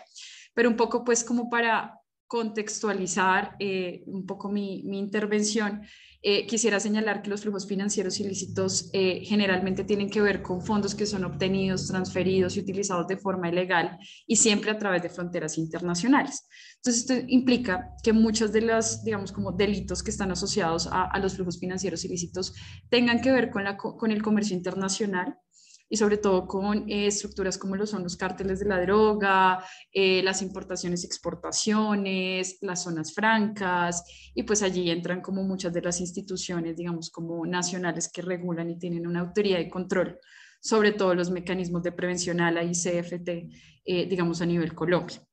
Entonces, realmente, desde la reforma tributaria en Colombia, pudimos ver que la reforma anterior quiso entrar a fortalecer muchísimo las implicaciones que tiene, pues digamos, como la evasión y la elusión, digamos, desde la identificación de los beneficiarios finales. Y es que, de acuerdo con el Banco Interamericano de Desarrollo, siempre el anonimato tiende a favorecer las actividades ilegales, como lo son la evasión fiscal, la corrupción, el lavado de activos, la financiación del terrorismo, dado que pues las personas naturales que están detrás de estas estructuras jurídicas, como lo explicaba muy bien María Eugenia, ocultan y escapan, digamos, del cumplimiento de la ley. Y por eso, pues digamos que el gobierno anterior planteó anclar a la reforma tributaria anterior la creación de un registro único de beneficiarios finales, que era algo que ya se venía mencionando en Colombia, pero que no se había podido reglamentar concretamente, y que en el modelo y en el esquema colombiano se ancló pues directamente a que sea administrado y supervisado por la DIAN. Entonces, la DIAN pues, es la Dirección de Impuestos y Aduanas Nacionales de Colombia, para quienes no son de Colombia. Y allí, digamos que surge como una de las modalidades en que algunos países utilizan para controlar estos registros, muy anclada a la necesidad de aumentar el recaudo y reducir pues, los niveles de evasión. Entonces, así digamos como que se conforma este registro de beneficiarios finales que pues entró en vigencia este año, y que en la reforma tributaria actual pues hemos evidenciado que no hay ninguna mención al registro. Digamos que esto lo podríamos entender de cara a que pues el registro de beneficiarios finales ya fue reglamentado por la DIAN, ya está digamos como en operación, y digamos que las personas que tienen que hacer sus aportes y sus registros lo tienen que hacer hasta el 31 de diciembre de este año.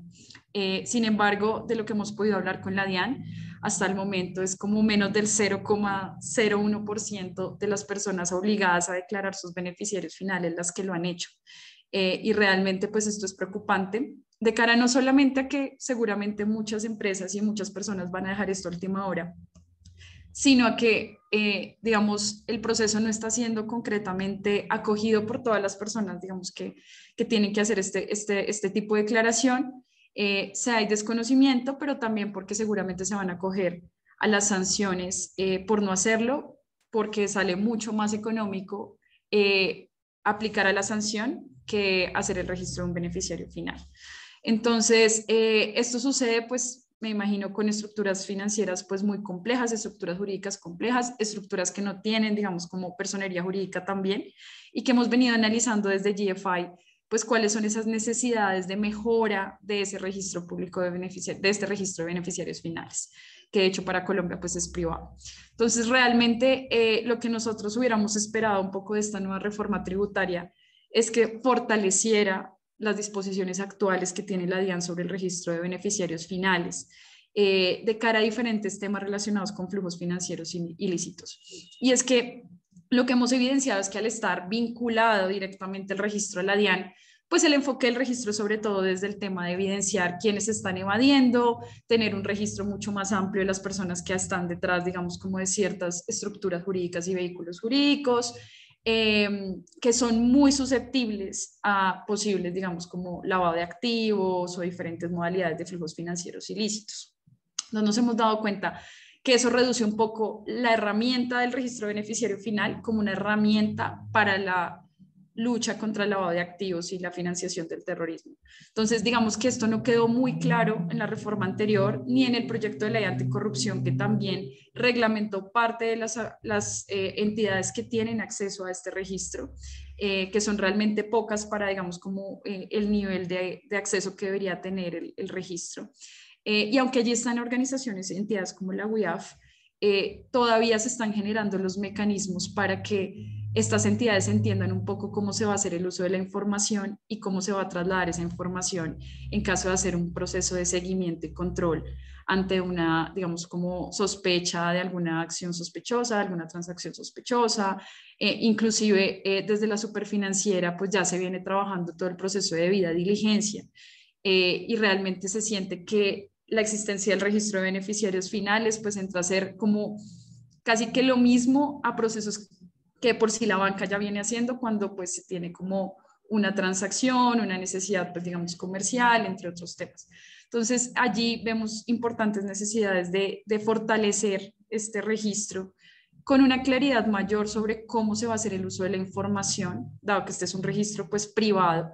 En algunos países del mundo lo es, digamos, público o abierto, hay diferentes modalidades, y celebramos muchísimo la declaración de la Secretaría de Transparencia del gobierno Petro y de las supersociedades en pensarse un registro de beneficiarios finales público para Colombia, que yo creo que sería el siguiente paso, pero que a esto pues hay que anclarlo definitivamente a una política o a un proceso de reforma que pues consideraríamos podría ser la reforma tributaria, muy desde cómo surgió la reglamentación del registro de beneficiarios finales. Entonces creemos que ese es uno de los puntos que sería importante que esta reforma incluyera, y también todos los elementos de verificación. Hemos venido haciendo como un trabajo pues de seguimiento con la DIAN en el cual pues entendemos que seguramente el registro va a tener muchísima información de muchas personas naturales y que seguramente la DIAN no va a estar en capacidad de verificar la información de todas las personas que hagan este registro. Entonces, claramente puede que el registro exista, pero si no tenemos como los mecanismos, el personal, las capacidades, la tecnología de revisar la información que se está consignando, pues va a ser mucho más difícil verificar si efectivamente las personas pues están cumpliendo con los requisitos. Y esto ya ha pasado en países como el Reino Unido, en el cual muchas personas han puesto información falsa, han puesto incluso a Mickey Mouse como beneficiario final de una estructura jurídica, y que si no se tiene como los mecanismos de verificación, pues de nada va a servir realmente que Colombia le apueste a tener un registro de beneficiarios finales. Entonces, este es otro de los temas que queremos mencionar. Y otro de los puntos que consideramos que debería también fortalecerse desde esta reforma tributaria es el tema de las sanciones a quienes incumplan pues, con el requerimiento. Entonces, así sabemos que en este momento la sanción, digamos, como que está sobre los, más o menos creo que son como 3.800.000, 4 millones de pesos para 2022, para quienes no hagan el registro, lo hagan de forma extratemporal. Sin embargo, creemos que este monto es mínimo para el nivel de dinero y recursos que manejan organizaciones o estructuras jurídicas gigantescas, que seguramente para ellos no es nada pagar esta sanción frente a lo que implica realmente dar a conocer sus beneficiarios finales. Entonces creemos que esto también es muy, muy importante tenerlo a consideración.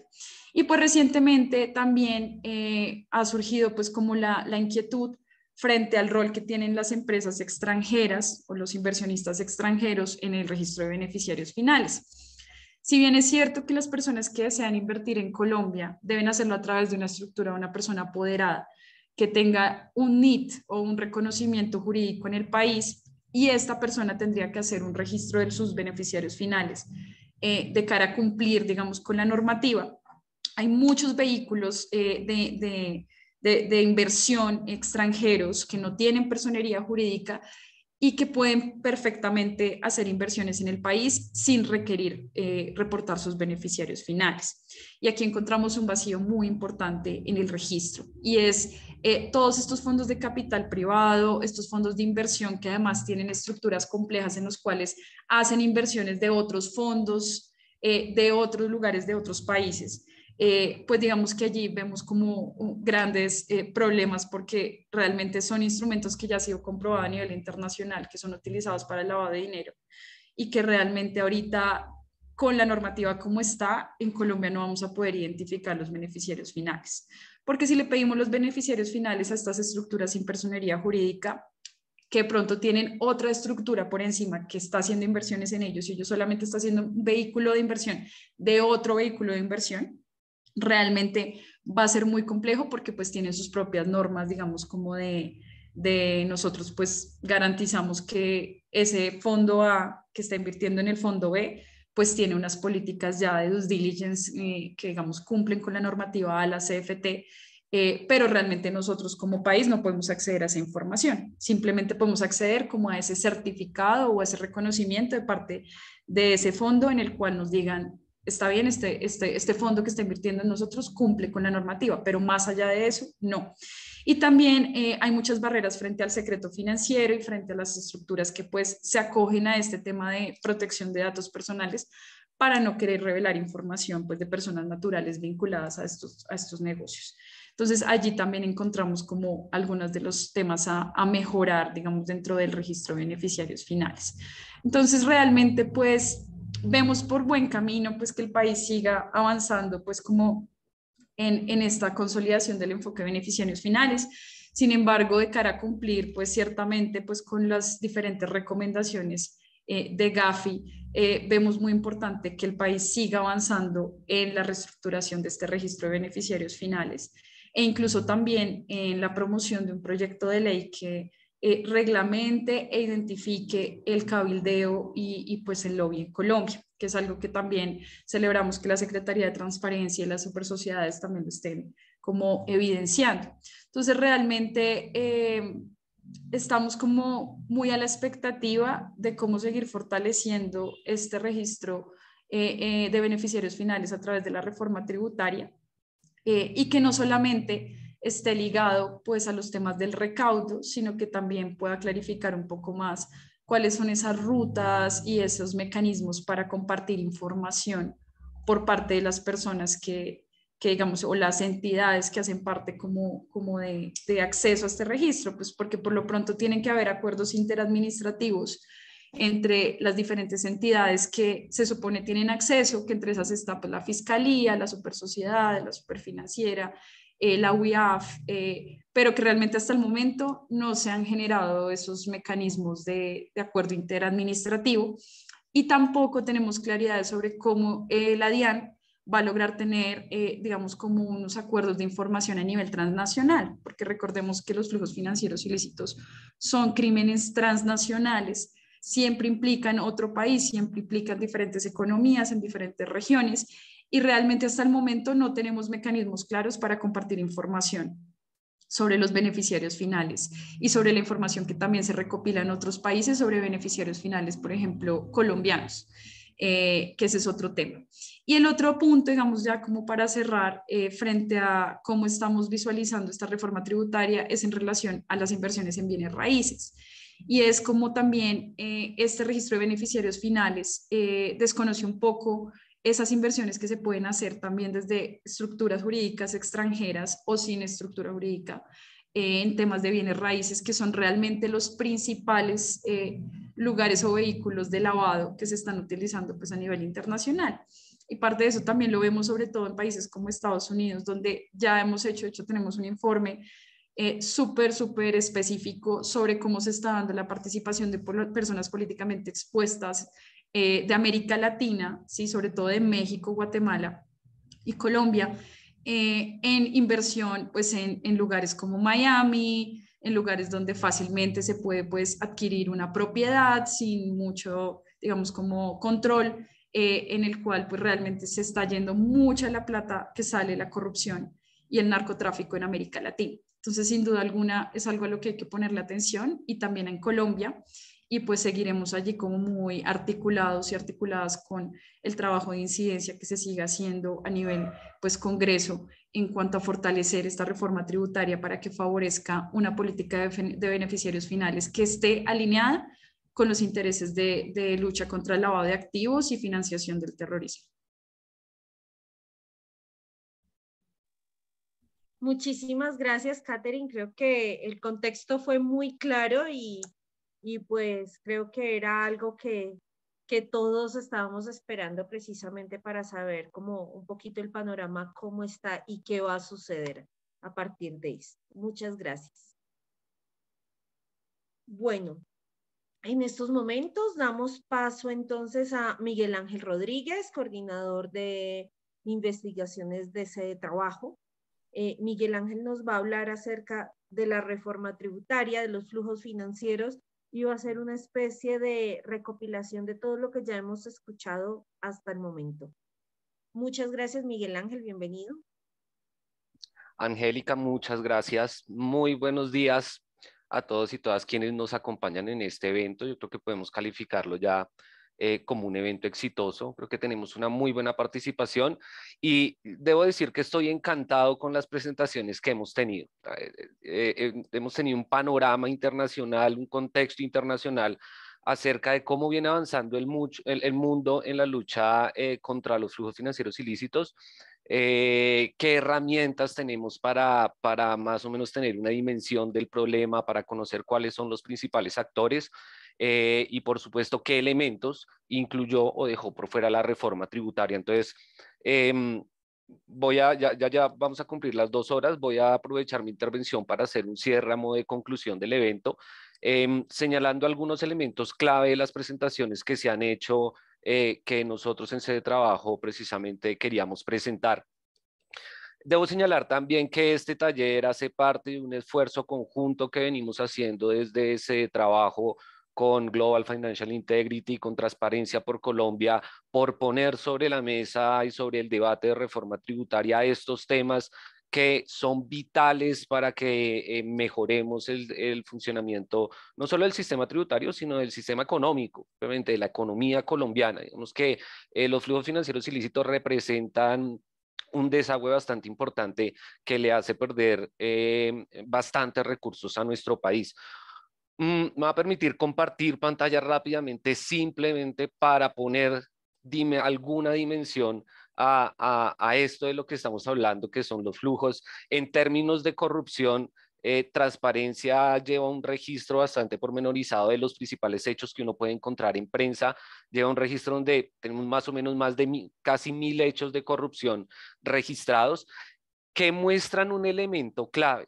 Fíjense que nosotros veníamos desde hace un tiempo con un discurso a nivel internacional en que el Estado debía ser pequeño, porque en la medida en que tuviéramos estados más grandes, más corrupción íbamos a tener. Entonces, en los últimos 30 años con el modelo neoliberal en Colombia, se empezó a reducir el tamaño del Estado y eso no modificó la realidad. Acá tenemos una base de datos que compila datos desde 1995 y lo que muestra es que no modificó la realidad acerca de la estructura y la conformación de los hechos de corrupción.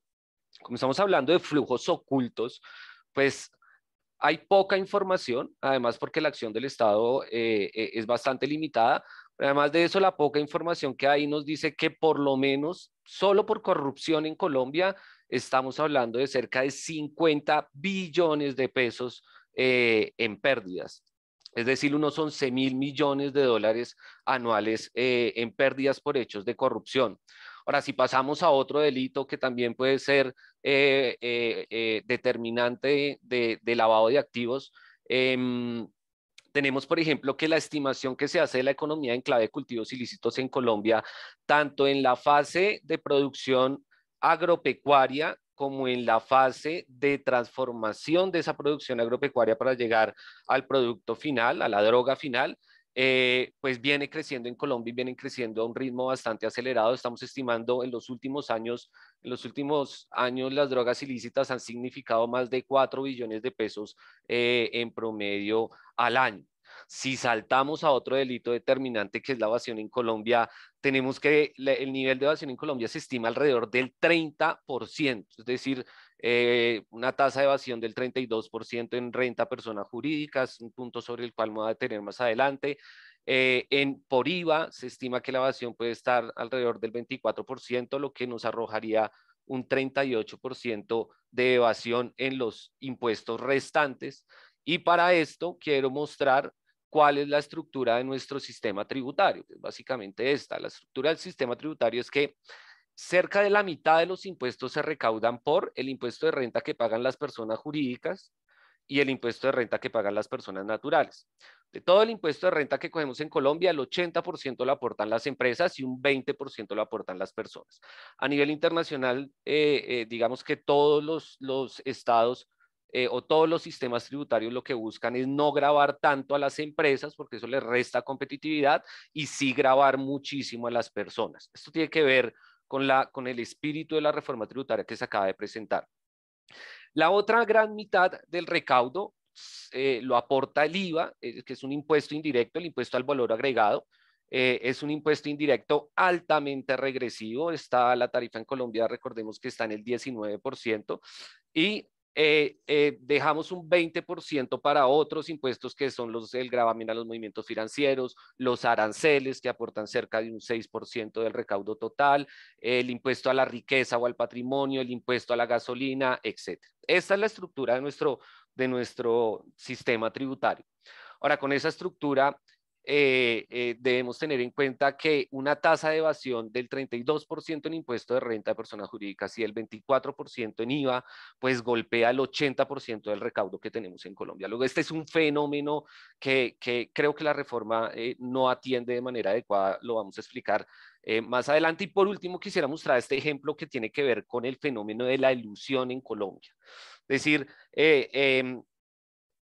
¿cuánto se está perdiendo en el país por ese uso de mecanismos sofisticados en materia tributaria que le permiten, sobre todo acá estamos mirando solo a las empresas, que le permiten a las empresas, a las personas jurídicas, eludir su responsabilidad tributaria, ocultar su carga tributaria? Y en eso nosotros estamos estimando que en Colombia en los últimos años se están perdiendo cerca de 30 billones de pesos, 30 billones de pesos por cuenta de fenómenos de elusión. Y quiero centrarme en este punto en un elemento para ir cerrando, y es que la reforma tributaria no me tocó esto, no me tocó no mejoró, digamos, la legislación en materia de lucha contra los fenómenos de la corrupción. Acá se nos queda por fuera el contrabando y esa explosión de zonas francas que tenemos. Pero además de eso no me toca el impuesto de renta a personas jurídicas, que es un impuesto altamente regresivo en Colombia por una razón, y es que las empresas grandes, y cuando hablamos de empresas grandes estoy hablando del 0,6% de las empresas de Colombia, tienen una tarifa efectiva muchísimo menor que la tarifa que están pagando el 98% de las empresas que son microempresas y pequeñas empresas en Colombia. Y esto no lo toca la reforma, nos tocan solo lo de personas naturales, que como bien lo acaban de explicar los compañeros de la DIAN, tampoco resuelve el tema de la regresividad del sistema tributario en ese impuesto. De manera que debo señalar un elemento, y es que para Sedetrabajo la reforma tributaria no es una reforma estructural, es decir, no me resuelve los problemas estructurales ni del sistema tributario, ni me ayuda a resolver los problemas estructurales del sistema económico, es decir, de fortalecer el aparato productivo a las microempresas, a esas pequeñas unidades productivas, y de darles un acompañamiento más que poner a la DIAN a castigar a todo el que vea, porque acá hay un elemento importante y lo ha señalado Tax Justice Network en sus mediciones. uno de los principales responsables o vehículos por los cuales se nos están fugando estos recursos en nuestros países son las multinacionales. Y Catherine Alfonso lo señalaba muy bien al momento de decir que la reforma tributaria limitada al momento de gravar a las personas extranjeras. Yo creo que debemos dar una discusión o promover una discusión en Colombia acerca de qué tratamiento le estamos dando a las multinacionales, a las personas extranjeras y a esos vehículos y destinos que se utilizan para lavar estos recursos, porque es que uno de los principales, y se ha mostrado en las presentaciones que se han hecho, uno de los principales destinos de estos recursos que pueden tener, que tienen origen ilegal o ilícito, son los Estados Unidos, son las grandes potencias, es el Reino Unido, es decir, estamos hablando acá de que los recursos se nos están yendo, es para dónde y qué están haciendo allá para ayudarnos a combatir estos fenómenos. Yo creo que hay una discusión, hay una sobrecarga en la responsabilidad que se le está poniendo a nuestros países y sin lugar a duda cualquier avance que podamos hacer en construir un registro de beneficiarios finales, en ponerlo público, en darle acceso a la sociedad civil para que haga vigilancia a nuestros sistemas tributarios, pues sin lugar a dudas va a enriquecer mucho la lucha contra estos fenómenos. No me quiero extender mucho, yo creo que hemos tenido un evento sumamente exitoso. Quiero agradecerle especialmente a nuestros panelistas, a María Eugenia, a Florencia, a Catherine, al compañero Pedro, por las excelentes intervenciones que hemos tenido. Creo que hemos logrado dar un panorama bastante completo de cómo está la situación de los flujos financieros ilícitos en la región, en Colombia, y de qué se está haciendo para luchar contra este fenómeno. Y cierro pues agradeciéndole a nuestra moderadora Angélica y a quienes nos han acompañado muy atentamente, escuchando nuestras opiniones sobre este tema tan importante. Entonces, muchísimas gracias a todos y todas y esperamos encontrarnos en una próxima oportunidad. Que tengan un buen día. Muchísimas gracias a vos. Gracias. Estén muy bien. En el chat está todavía el registro de asistencia para los que todavía no se han registrado. Muchas gracias a todos y esperamos encontrarnos nuevamente. Feliz tarde para todos. Chao. Hasta luego. Adiós.